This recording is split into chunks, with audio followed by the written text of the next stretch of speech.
Hello everyone, welcome to my channel. My name is Rashi Goel, and in this video we are going to solve square root of 7 times square root of 8 divided by square root of 8 times square root of 7. So let's start with the today's video solution. So first we are going to write the sign in between the number. So it said that square root of 7 times square root of 8 divided by square root of 8 times square root of 7.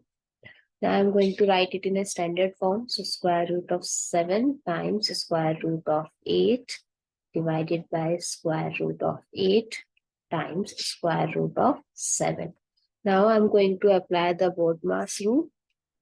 According to that, first I'm going to divide it. So just we divide it by this. We cancel out square root of 8. So now square root of 7 times square root of 7. So as we know already, when we multiply two square root, we get the answer as 7, the number only.